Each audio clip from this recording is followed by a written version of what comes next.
Beautiful. All right, it is time to take a coffee break. We're starting off with how soon could you learn about how dogs see the world? Yeah, this is pretty cool. I'm not sure, where are we looking here? No teleprompter there, so we're looking here. Yeah. Doctors are warning us humans about too much screen time, right? But they want to get pups more of it. That's because videos could keep dogs focused long enough for doctors to conduct an eye exam. This is a huge development since the method vets use to test a dog's vision today is the equivalent of checking if a human is blind.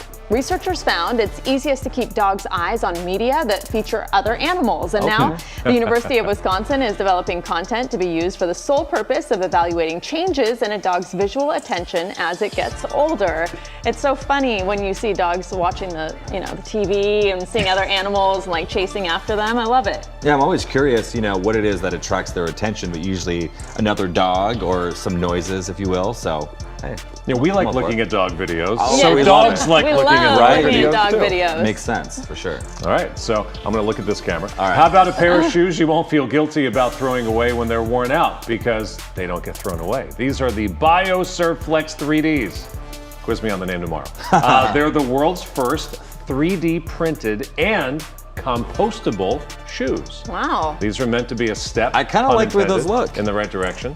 They kind of look like the shoes you wear. Oh, shut to up. work. I'm serious. You brats. You No, I'm trendsetter. kidding. I know. They're, pointing things in the right direction towards sustainable footwear, since the materials that shoes are typically made of, like plastic and rubber, they pile up in landfills.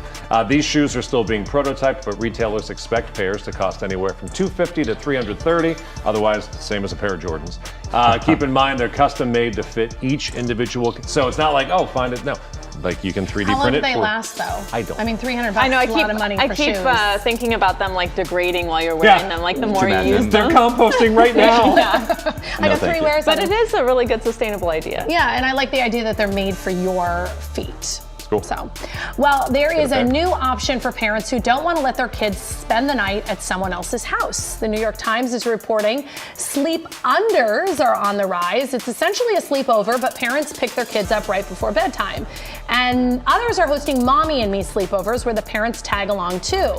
Now, these options have come up as more parents worry about letting their kids stay in someone else's home. One psychologist warned in the article, though, sleepovers are often the first taste kids get of real independence, and choosing an alternative could take that away. I will say, with my oldest, we've done some sleepovers, but I'm very strict about where he can go. I have to really know the family, because they say if your child is, abused, it's usually someone you know. So I get this.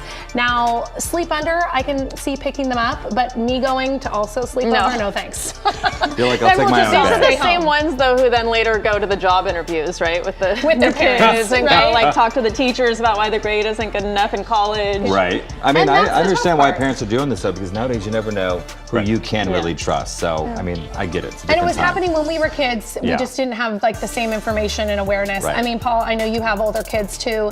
It's that difficult balance between keeping them safe and having them be independent. You don't want to do too much, but you don't want to do too little. Right. Well, I think you both are amazing parents. So Oh, Thank you. Keep it up. you. All right, so the Super Bowl, it's coming up, and this next story is going to make you want to, set some rules around double dipping at your watch party. Here's the rule: don't. I don't understand that people still do this, but Bon Appetit recently broke down a study that found out how many germs actually spread when you double dip compared to when you don't. So on average, double dipping leads to 1,000 more bacteria per millimeter of dip. But some are worse than others. So thin dips like salsa, they gather the most bacterial initially. But the acidity kills a lot of them over time, so that's good. Over how much time? I know, right? Well, thicker 2-3 days. Yeah, right. You'll be good. Well, Then you'll thicker get dips salmonella. like hummus and guac, they don't accumulate as many germs, but good. they stay in there for longer. Thank God. I mean, I don't know anyone who does double dip. I know. Maybe it's my like nieces and chew nephews. with your mouth open and double dipping. Like those Yeah. are two like non-starters. I'll be like, do you want your own cup of salsa? There you go. Kids do it, but it's our job as parents to tell Yeah. them like, no. Yeah. No, no, no. And that's today's coffee break. CBS News Los Angeles, your local news, streaming wherever, whenever.